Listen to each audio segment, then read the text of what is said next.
The Earth isn't flat. This is called gravity. I'm Neil deGrasse Tyson, bitch. You know, from television. An open letter to Neil deGrasse Tyson.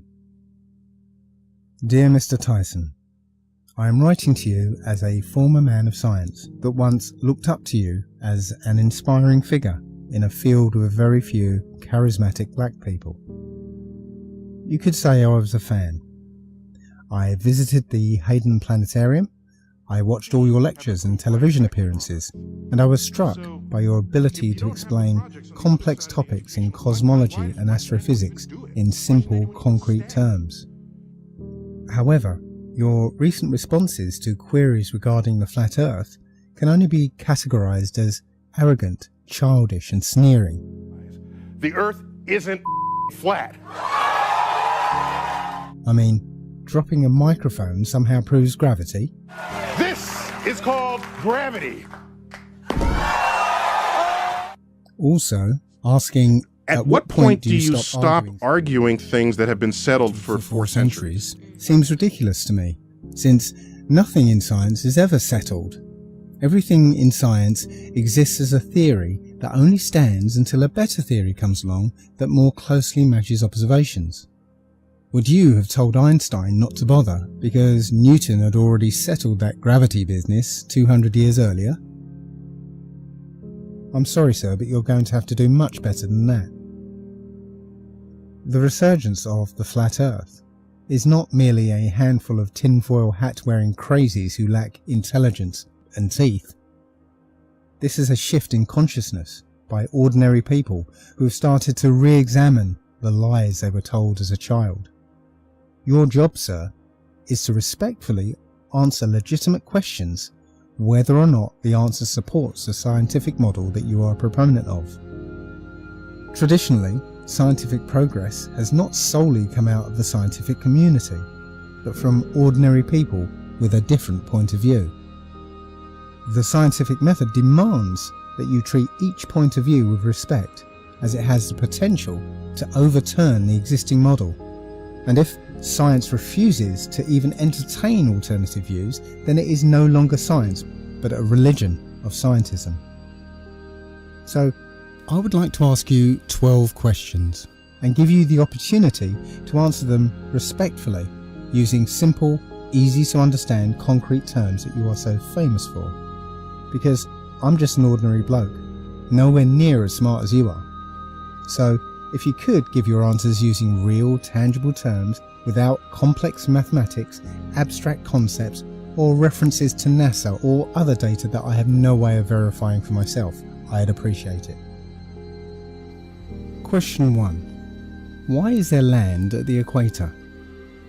So, you said that the Earth throughout its life, even when it formed, it was spinning, and it got a little wider at the equator than it does at the poles. So it's not actually a sphere, it's oblate. And officially it's an oblate spheroid, and the bulges are at the equator. So which is easier to move, rock or water? If the gravity is strong enough to prevent the water from being flung off into space, then it's strong enough to hold the much denser rock in place, so only the water should be bulging. So if the bulk of the Earth's water is at the equator, why is there land at the equator? And please don't say it's because of the height of the land. Most of Africa is flat plain, sometimes under sea level. In fact, the Danakil Desert in northeast Ethiopia is said to be the lowest place on Earth, and incidentally one of the flattest places on Earth too. Question 2. Am I able to see the curvature or not? According to you, you cannot see the curvature even from a plane because the Earth is so big. The Earth looks flat because 1, you're not far enough away at your size. 2, your size isn't large enough relative to Earth to notice any curvature at all. It's a fundamental fact of calculus and non-Euclidean geometry. Small sections of large curved surfaces will always look flat to little creatures that crawl upon it. But apparently you can see ships disappear over the horizon. Now, the official explanation is that you cannot see the curvature across your vision. Apparently we see a horizon about 5 miles away. So in 5 miles there's enough curvature to see a ship disappear. Yet I cannot detect that curve over 10 miles, because I can see 5 miles to my left and 5 miles to my right, so I've got an uninterrupted 10-mile span in which I should see enough curve to hide 2 ships. But I don't. So if I see enough curve over 5 miles, why don't I see it over 10 miles? Following on for that, question 3, why haven't we ever seen curved water? If the Earth bends the water into a sphere around it, then if it was to freeze suddenly, we should detect a hump in the water, shouldn't we? So why is it that when Lake Baikal in Siberia freezes over, it is one of the flattest places on Earth, despite being 395 miles long and 49 miles wide? There should be a hump in the middle of it, nearly 20 miles high. So why haven't we ever seen curved water? Question 4. How are we breathing right now? How can there be a high pressure system next to a low or negative pressure system without movement from high to low? So the conventional answer is that gravity holds the air to the Earth. But if I was to evacuate a container to a fraction of the perfect vacuum of space, turn it upside down and puncture the bottom, what do you think would happen? Well, the air would rush in and fill the container. So, how does this much weaker vacuum manage to overcome the much stronger gravity near the surface? How is it that you can heat the air and it will rise against the force of gravity? Wouldn't the air leave the Earth once the sun heats the air? If gravity is the only thing holding the air to the surface of the Earth against the tendency of a high pressure system to escape to a low or negative pressure system, then when the air is heated and so is less affected by a gravitational pull, shouldn't it then succumb to the force exerted towards a region of negative pressure? If, as current scientific opinion suggests, a high pressure system can exist adjacent to a negative pressure system, then there should be a boundary condition of equilibrium where the force towards pressure equalization equals the opposing force of gravity. Thus, any change to the conditions on either side should disturb the equilibrium. Wouldn't a rising column of warm air disturb that boundary layer? So, how are we breathing right now? Question 5. Is the Earth very, very small, or is the Sun very, very near? Eratosthenes' calculation of the Earth's circumference is dependent on the light from the Sun being parallel, as it should be if the Sun is 93 million miles away. But anyone can go out on a sunny day with broken cloud and see that the light that arrives on the Earth is not parallel. The light rays come down at angles, indicating that the Sun is actually very close. Now, the official explanation is that the Earth's atmosphere refracts the Sun's light, and that's why the light comes down at diverging angles. So, if the light from the Sun is always refracted, then that would mean that Eratosthenes' calculation was made with refracted light, and therefore must be wrong, and the Earth must be much, much smaller. So which is it? It seems to me that if you still claim that Eratosthenes' calculations are correct, then the light cannot be refracted. But if the light is not refracted, then the Sun is close. And if the Sun is close, then for Eratosthenes to observe what he did, the Earth must necessarily be flat. Question 6. In a similar vein, how does a convex lens make light diverge? So again, the official explanation for diverging sun rays is that the Earth's atmosphere refracts the Sun's light like a lens. But the Earth's atmosphere is apparently a convex curve. So that would act like a convex lens and converge the light, concentrate it like a magnifying glass. You'd need a concave lens to make light diverge as we observe. Now, some have said that it is actually the angles between layers of clouds that seem to make the light diverge. But again, observation says that this is not the case. Here, there is nothing between the plane and the cloud, and the light is clearly diverging. And this NASA photograph is taken from above the clouds. And still, the sun's proximity is apparent. So, how does the atmosphere make light diverge? Question 7.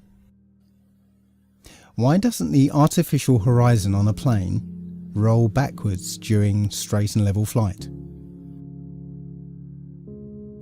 The artificial horizon is based on a gyroscope, and when a gyroscope spins, it resists movement away from the axis of spin. As for rigidity in space, the spinning rotor remains in its original attitude, while the gimbals and base move around it. In other words, the gyro maintains its axis in relation to space and not to the surface of the Earth. If a gyro moves around the Earth, its axis is vertical to the Earth's surface here, at an angle here, and horizontal here.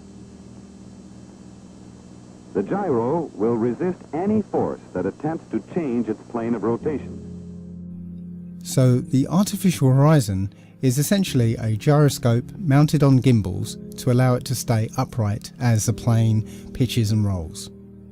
So as the plane flies straight and level and rounds the curvature of the Earth, the gyroscope in the artificial horizon will remain upright with respect to where it was first spun up to speed, and the indicator will appear to roll backwards and indicate a climb.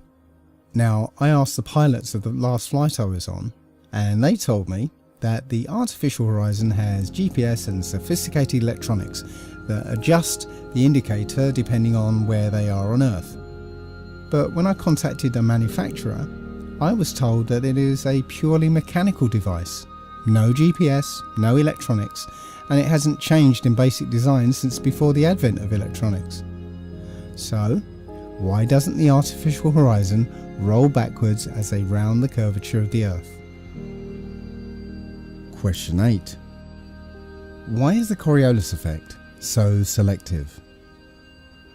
This is an explanation of the Coriolis effect by a gun expert. One of the common issues that we see is the Coriolis effect. And what guys are not doing is taking into account the effect that this can have on your shooting at longer ranges. Now, real quick, let's kind of just explain the Coriolis effect in layman's terms. The Coriolis effect is the effect that when the bullet leaves the barrel of the gun, it is actually leaving the surface of the Earth. So as the bullet leaves the barrel of the gun, the Earth is still rotating, and the bullet is not rotating with the Earth. So the Earth will actually rotate out from underneath of the bullet while it is in flight. So bullets and artillery shells no longer rotate with the Earth when they leave the surface.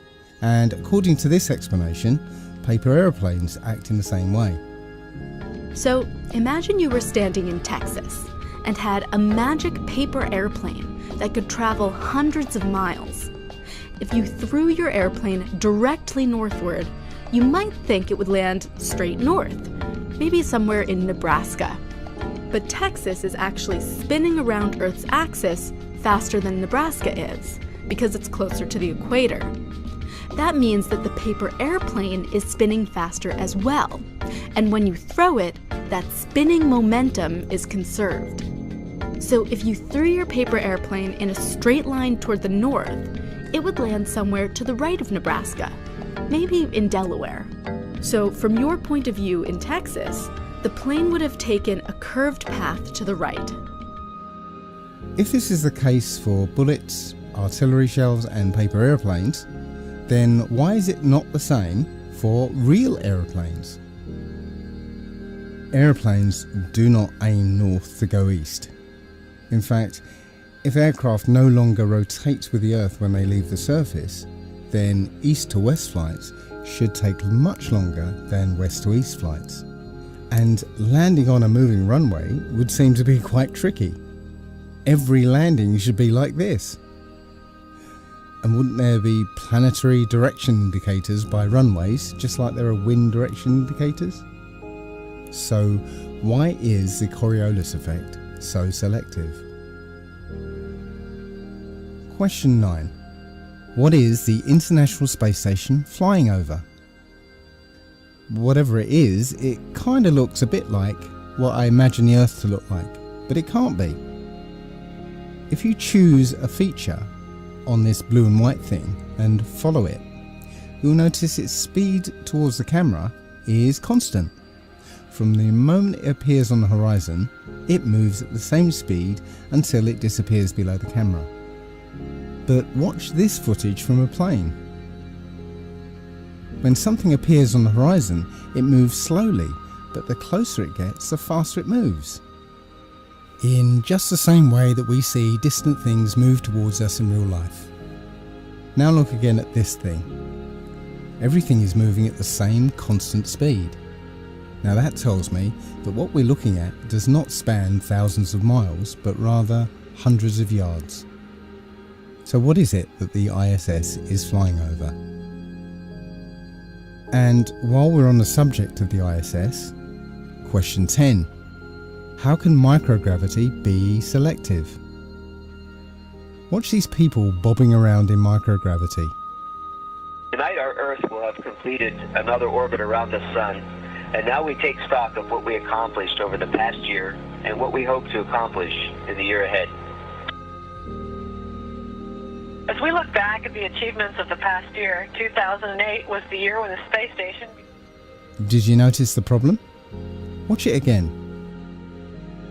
As we look back at the achievements of the past year, 2008 Did you see the water was the drip in the background? In this sequence, I want you to keep your eye on the ketchup bottle once it's placed on the table.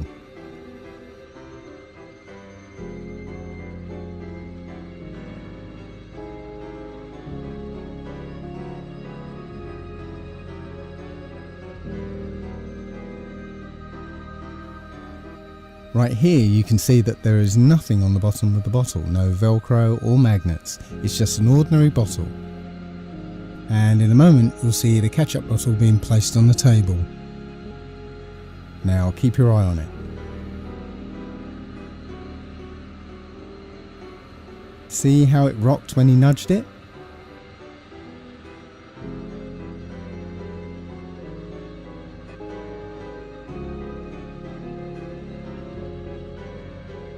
And again.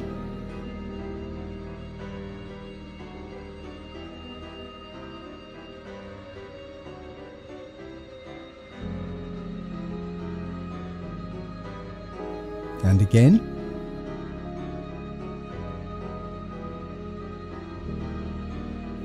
And again. It's clearly under the influence of so-called gravity. How can microgravity be selective? Question 11. Why are there craters on the moon? If the moon used to be much closer to the Earth, slowly moving away from us, and is tidally locked to the Earth so that only one side is ever visible, then why are there impact craters on the one side of the moon that is protected by the Earth? I am guessing that you'll repeat the same story, that the moon's gravity has been protecting the Earth by hoovering up meteors and asteroids. But shouldn't the Earth's much larger gravitational field have been gathering up these meteors and asteroids and protecting the moon? So how are comets, meteors and asteroids able to pass through the Earth or avoid the Earth's gravity to be able to hit the face of the moon that's shielded by the Earth? And finally, question number 12. Why don't you find permanent hills, mountains and valleys in the ocean? The Earth is not a smooth ball, nor is it perfectly spherical. There are huge geological features such as the Mariana Trench and undersea mountain ranges. In fact, by some accounts, the Earth without the oceans actually looks like this.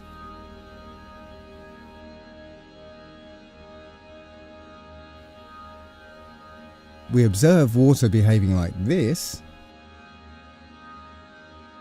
and like this, but you say it behaves like this.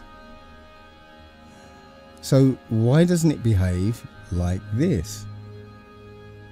If the oceans are pulled to the Earth by gravity, and the strength of that gravity varies with the distance from the centre of the Earth, then why doesn't the water follow the shape of the seabed?